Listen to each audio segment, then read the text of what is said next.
वैसे आज सिर्फ पंजाब नहीं बल्कि यूपी के चुनाव में भी पाकिस्तान का नाम गूंजा। बीजेपी ने एक बार फिर अखिलेश यादव को घेरा। अखिलेश को पाकिस्तान और जिन्ना प्रेमी बता दिया, लेकिन अचानक इन असेंबली इलेक्शन में पाकिस्तान ट्रेंड क्यों कर रहा है? पाकिस्तान को लेकर सियासी तीर वार पलटवार क्यों हो रहे हैं? इस रिपोर्ट में समझते हैं।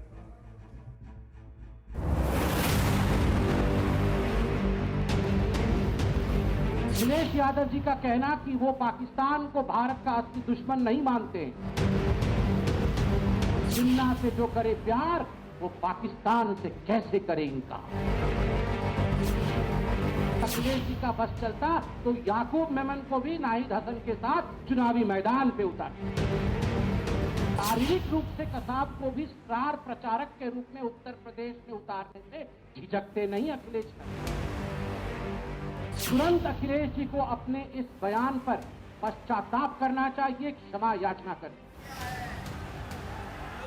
जिन्ना, अब्बाजान, तालिबान, पाकिस्तान, आतंकवाद, याकूब मेमन, अजमल कसाब। पाकिस्तान पाकिस्तान पाकिस्तान।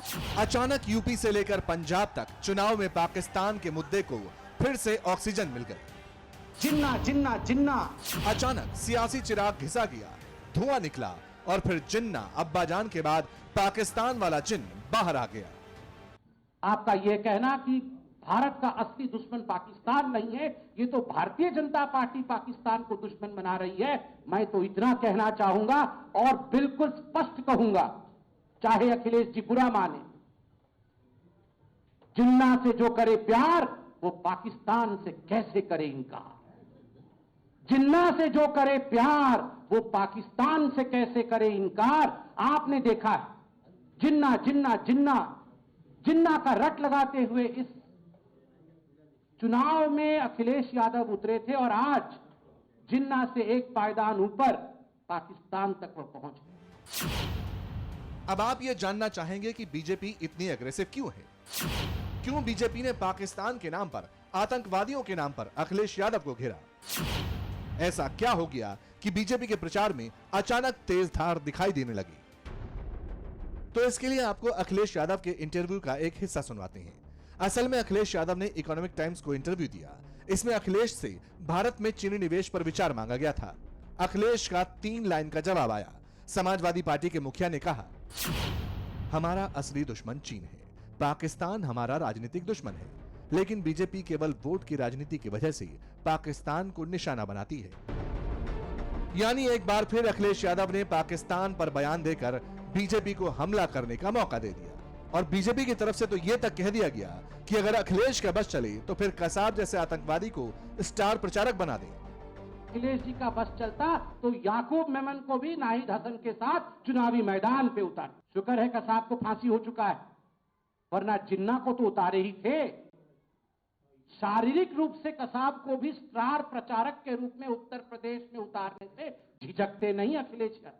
दुखद, चिंताजनक और शर्मनाक।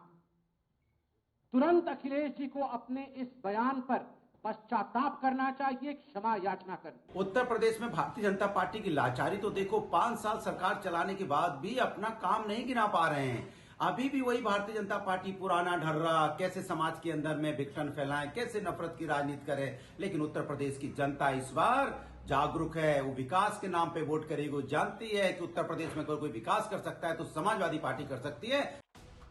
जाहिर है अखिलेश के बयान को बीजेपी बड़ा मुद्दा बनाएगी और आने वाले दिनों में यूपी चुनाव में पाकिस्तान की गूंज और तेज होगी। लेकिन यह बात भी सही है कि ऐसा पहली बार नहीं है जब अखिलेश या फिर उनकी पार्टी के नेताओं ने पाकिस्तान को लेकर, तालिबान को लेकर कोई विवादित बयान दिया हो। 2 महीने पहले अखिलेश ने खुद यूपी चुनाव में जिन्ना की एंट्री करवाई थी। हरदोई की रैली में अखिलेश ने सरदार पटेल की तुलना जिन्ना से की थी।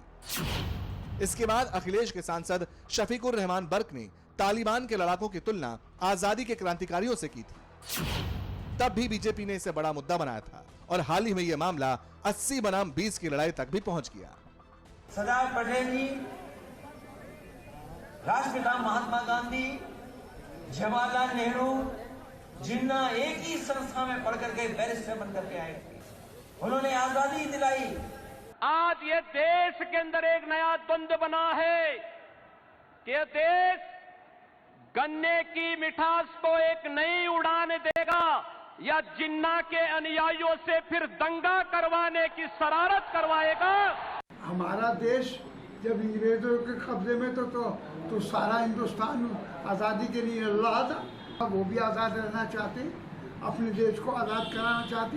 ये तो उनका पर्सनल मामला है। तो अपने देश को आज़ाद करने के लिए तालिबान के जरिए से, और तालिबान एक ताकत है। ये चुनाव 80 बनाम 20 का होगा। 80% समर्थन एक तरफ होगा, 20% दूसरी तरफ होगा, और मुझे लगता 80% सकारात्मक ऊर्जा के साथ आगे बढ़ेंगे। 20% हमेशा विरोध किए हैं, विरोध करेंगे, लेकिन सत्ता बीजेपी की आएगी। बीजेपी फिर सबका साथ, सबके विकास के अभियान को आगे बढ़ाने का कार्य करेगी। अब ये बात तो किसी से छिपी नहीं कि राष्ट्रवाद के पिच पर बीजेपी को घेरना सेल्फ गोल करने जैसा है, क्योंकि नेशनलिज्म के इशू पर बीजेपी जिस अंदाज में बैटिंग करती है, स्लॉग ओवर्स में परफॉर्म करती है, उसका कोई सानी नहीं। इसलिए सियासी समझ रखने वाले कई जानकारों का मानना है कि अखिलेश ने बीजेपी को वो मुद्दा दे दिया जिसकी बदौलत वो चुनाव का रुख मोड़ने में महारत रखती है। एक्सपर्ट्स ये भी मानते हैं कि इस बयान से ध्रुवीकरण तेज होगा और अखिलेश की पार्टी को यूपी चुनाव में इसका खामियाजा उठाना पड़ सकता है। फिक्र आपकी, सोमवार से शुक्रवार रात 9 बजे सिर्फ TV9 भारतवर्ष पर।